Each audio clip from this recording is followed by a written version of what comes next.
নমস্কার, আমি তিনাঞ্জন টিএসএলএম নিউজে আপনাদের স্বাগত। আমাদের বিশেষ অনুষ্ঠান তুমি বলবে আমি শুনবো। আপনারা জানেন এতে আমরা কিছু বলি না, এতে মানুষ বলে, এতে জনগণ বলে, জনপ্রতিনিধি বলে, নেতা মন্ত্রী বলে, আমাদের মাধ্যমে বার্তা বিভিন্ন জায়গায় পৌঁছায়। আজ দেখাবো কুলটিতে, আসানসোলের কুলটিতে যাদের জন্য বাড়ি বাড়িতে জল পৌঁছে যায় সময় মতো, তারাই ঠিক সময় বেতন পাচ্ছেন না। যাদের জন্য মানুষ পানীয় জল পান, তারাই ঠিক সময় বেতন পাচ্ছেন না। না, আমরা বলছি না, কথা বলছে তারা, এবং রীতিমতো বড়ো অফিসে তারা ঘেরাও করেছে, তারা আন্দোলন করছে, তারা বড়ো চেয়ারম্যানকে জানাচ্ছে বিষয়টা। আবার এও বলছে যে কেউ কেউ আবার বলছে এসব করলে চাকরি থাকবে না, এমনটাও বলছে। অভিযোগ, সবটাই অভিযোগ, আমরা বলছি না, সবটাই আমরা শোনাতে পারি। কিন্তু এই যে বিষয়টা, তাই নিয়েতে রাজনীতির রং লেগেছে। কি রাজনীতি লেগেছে? প্রতিশ্রুতির পর প্রতিশ্রুতি, বন্যা একেবারে আসছে। কেন জানেন তো? ভোট আসছে। কুলটির জল আসানসোলের কিন্তু একটা ইতিহাস। কখনো 133 কোটি টাকার পাইপ, কখনো সরকার বদলে গেল, কখনো এডিডিএর চেয়ারম্যান বদলে গেল, কখনো পাইপ চুরি হয়ে গেল, কখনো ট্যাঙ্কি তৈরি হচ্ছে, কখনো রাস্তা কাটা হচ্ছে। কুলটির পানীয় জলের সরবরাহ একটা কিন্তু ইতিহাস আসানসোলের, এবং সেটা নিয়ে বিতর্ক। যে ছবিটা আমরা দেখাচ্ছি, ছবিটা দেখুন। এখানে তারা বিক্ষোভ করছে, তারা বলছে, তারা জানাচ্ছে যে তারা সময় মতো বেতন পায় না। সেটা যেমন শুনছেন, ঠিক তার সঙ্গে শুনবেন রাজনৈতিক প্রতিশ্রুতির বন্যা কিভাবে ছুটে আসছে বিজেপির পক্ষ থেকে।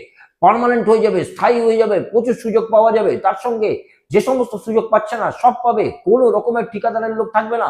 উল্টো দিকে আবার তৃণমূল বলছে আসুক সরকারে, দেখা যাবে, প্রচুর প্রতিশ্রুতি দিয়েছিল, বড় বড় কারখানা, সেখানে কত টেম্পোরারি রয়েছে, সেখানে কত অস্থায়ী শ্রমিক রয়েছে, সেগুলো ঠিক করতে পারছে না। একের পর এক ঘটনা, ভোটের আগে ওরা বলে বিজেপি তৃণমূল, বিজেপি তৃণমূল।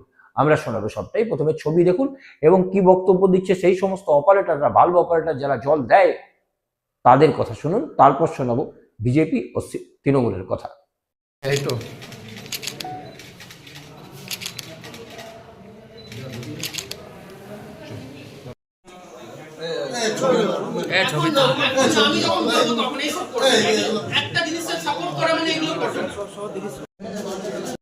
আজকে এখানে আমরা এসেছি, আমাদের যে পেমেন্ট আমাদের 1 থেকে 7 তারিখের মধ্যে দেওয়ার কথা, সেটা আমাদের কোনোবারে 1 থেকে 7 তারিখের মধ্যে দেয়নি। তো যখন এসেছি 25 তারিখ, 22 তারিখ, 20 তারিখ এরকম পেমেন্ট দিই। তারপরে যখন আমরা পেমেন্ট জন্য বললাম, তখন বলছে পেমেন্ট আমি এখন দিতে পারবো না, যতক্ষণ না আমরা পেমেন্ট পাই। আমি বলেছি যখন আমি পেমেন্ট পাই তখন। কে বলেছে? আমাদের ঠিকাদার। আচ্ছা আচ্ছা। আর আমাদের যে পিএফ ইএসআই কিছু নেই। আর আমাদের যে কুলটিটা আমাদের একদিকে আলাদা করে দিকে বলতে গেলে, যেমন ধরুন আমাদেরকে ঠিকাদার করছে, বাকি যেগুলো যেমন আছে আসানসোল যেমন কর্পোরেশন আন্ডার আছে, তো আমাদের কুলটিটা কি আলাদা পড়ে? আজকে কুলটিতে কতজন আপনারা কাজ করেন? আমরা করি 40 জন। আজকে এসে কি করলেন? প্রথমে আমরা এসে করে এখানে সাহেবের সঙ্গে কথা বলেন, স্যার আমাদের যথাযথ সাহায্য করেন। নেক্সট বার বা আগের বার যখন এসেছি তখন আমাদেরকে বলেছিল সাহেব ফোন করে পরে বিকাশ লোককে ফোন করে যে পেমেন্টটা আমাদের হয়ে যায় তার জন্য ব্যবস্থা করে দিয়েছিলেন। সেই এসে এসেছিলাম সাহেবের কাছে যে একটু বলে দেয়। আমরা দেখলাম আপনারা বসেছিলেন বাইরে, কেন? আমরা বসেছিলাম, আমরা দুদিন পর সরস্বতী পূজা সিজন আছে, আর ওই পয়সা তো দরকার, পেমেন্ট আমাদের হয়নি, সেই জন্য আমরা এসেছি। দেখুন, আন্দোলন দেখলেন এবং তারা কি বলছে সেটাও শুনলেন, সংক্ষেপে শুনলেন। এবার শুনুন বিজেপি কি বলছে, তাদের প্রতিশ্রুতি কি। হ্যাঁ, আমরাও বলছি, কিন্তু ভোট এসে গেছে। বিজেপির প্রতিশ্রুতি শুনুন, তারপর শোনাবো তৃণমূল। অস্থায়ী কর্মী আজকের এদের জন্য পুরো কুলটি পৌরসভাতে প্রত্যেক সময় লোকের বাড়িতে জল যায়। যারা প্রত্যেক সময় সকাল বিকাল সময় থেকে জল দেয়, তাদের আজ বেতন হচ্ছে না। এটা একটা দুর্ভাগ্যজনক ব্যাপার।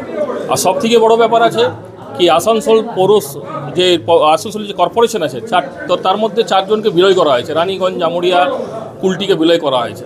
তার মধ্যেও যদি কুলটিকে আলাদাভাবে দেখা যায়, আর যে 40 জন কর্মী আছে তাদেরকে স্থায়ী কর্মী কেন করে দেওয়া হচ্ছে না? আমাদের ডিমান্ড থাকবে, ভারতীয় জনতা পার্টি যদি সরকারে আসে আমরা এদেরকে স্থায়ী কর্মী করে দেবো, আর দরকার পড়লে তাদেরকে আমাদের সরকারি পক্ষ থেকে যেটা আমাদেরকে ব্যবস্থা আছে সব দেবো। ইএসআই হোক, পিএফ হোক, সব দেবো। রইল কন্ট্রাক্টরের আন্ডারে কেউ কাজ করবে না। কেন কি, যারা সময় থেকে পুরো কুলটির মানুষকে জল দিচ্ছে, তারা আজকে যদি এখানে বসে থাকবে তো মানুষ জল কী করে পাবে? যেখানে কুলটিতে সবসময় জলের হাহাকার মেজে আছে, সেখানে আজকে এই যারা 40 জন আছে তাদের আশীর্বাদে তাদের দয়াতে সঠিক সময়তে লোকের বাড়িতে জল যাচ্ছে, আর তারা আজকে কর্পোরেশনের দরজায় বসেছে। এটা তো সঠিক পরিমাণ নয়। তো আমরা ভারতীয় জনতা পার্টির পক্ষ থেকে একটাই কথা বলবো, যদি আমরা সরকারে আসি, আমরা এদেরকে 40 জনকে স্থায়ী কর্মী করবো, আর দরকার পড়লে আরও লোককে নেবো, যাতে জলের ব্যবস্থা আরও ভালো করে চলুক। বিজেপির প্রতিশ্রুতি শুনলেন, ঠিক তার কটাক্ষ তৃণমূলের। শুনুন তৃণমূলের বড় চেয়ারম্যান তিনি কি বলছেন। ওইটা ছাড়ুন, বিজেপি কি করবে না করবে আমরা সব জানি। শুনুন, দীর্ঘ আজকে 12 বছর পার হয়ে গেল, ভারতবর্ষের মসনদে বসে আছে মাননীয় প্রধানমন্ত্রী, ঠিক আছে? উনি কি করলেন সেটা আমরা ভারতবর্ষের পুরো মানুষ জানি, পশ্চিমবাংলার মানুষ জানি, ঠিক আছে? ভারতবর্ষে অনেক বড় বড় কারখানা রয়েছে যেগুলো ভারত সরকারের আন্ডারে চলে। সেল বলুন, রেল বলুন, ইস্কো বলুন, টিস্কো বলুন, বিভিন্ন রকম কারখানা আছে, বিভিন্ন রকম সংস্থা রয়েছে যেখানে টেম্পোরারি লোক রেয়া রয়েছে। তারা কত পার্মানেন্ট করতে পারে ওইগুলোকে করে দেখা ক্ষমতা আছে। তো তারপরে কর্পোরেশনের নিয়ে মাথা ঘামাবে। আমাদের কর্পোরেশনের নিয়ে মাথা ঘামাবার জন্য মাননীয় মুখ্যমন্ত্রী মমতা বন্দ্যোপাধ্যায় যথেষ্ট সচেতন এবং যথেষ্ট উনি ধ্যান দেন, ঠিক আছে? হতে পারে কোনো না কোনো জায়গায় এখানে একটু মিস্টেক হয়েছে বা কিছু হয়েছে, সেটা আমরা দেখছি।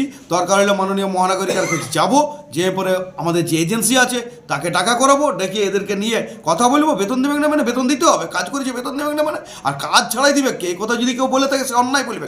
আর আগে ওরা ওই ইস্কো টিস্কো যারা আছে, সেল রেল যে সমস্ত কর্মচারীরা আছে অবহেলিত লাঞ্ছিতভাবে, তাদেরকে আগে সুব্যবস্থা করুক, তারপরে তারা কর্পোরেশনের নিয়ে ভাববে, পশ্চিমবাংলার নিয়ে ভাববে, ঠিক আছে? এই কথাটা আমি তাদের জন্য বললাম যারা এই কথাটা বলেছে। মিথ্যার পর মিথ্যা, ঝুড়ির পর ঝুড়ি মিথ্যা কথা বলা। সামনে ভোট এসে গেছে না, এবার তো ওরা আসবে কি? পরিযায়ী পাখিরা যেমন আসে সিজনে, সেরকম পরিযায়ী পাখি বটে ওরা। পশ্চিমবাংলার জন্য 100%, এটা বিহার ঝাড়খণ্ড লয় যে ওইরকম কথা বলে পার পেয়ে যাবে, সম্ভব নয়, ঠিক আছে? ধন্যবাদ ওদের জন্য। সমস্ত ছবি দেখলেন, সমস্ত বক্তব্য শুনলেন। আদপেও বিষয়টা হলো, যারা এই অপারেটর তারা তাদের বক্তব্য বলে দিয়েছেন, তারা সময় মতো পয়সা পাবেন কিনা সেটাও একটা প্রশ্নের মুখে রয়েছে, যেহেতু এতদিন পাননি। আবার বিজেপি বলছে তাদের স্থায়ীকরণ করে দেবে, কোনো রকম অস্থায়ী থাকবে না। তৃণমূল বলছে এখন যেগুলো আছে সেগুলো যে অস্থায়ী আছে সেগুলোকে তাকে স্থায়ী করুক। অর্থাৎ প্রতিশ্রুতি শুরু হয়েছে, বোঝা যাচ্ছে ভোট এসে গেছে, প্রতিশ্রুতির বন্যা বইছে সব পক্ষে। হ্যাঁ, ভোট এসে গেছে। কমেন্টস করতে পারেন আমাদের ইনবক্সে, এনাদের স্থায়ী চাকরিটা কি উদ্দেশ্য?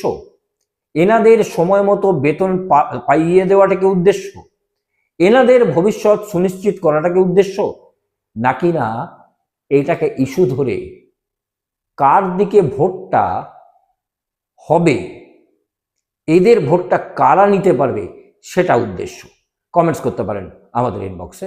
আমাদের বিশেষ অনুষ্ঠান তুমি বলবে আমি শুনবো যে পর্যন্তই। আবার দেখুন আগামীকাল।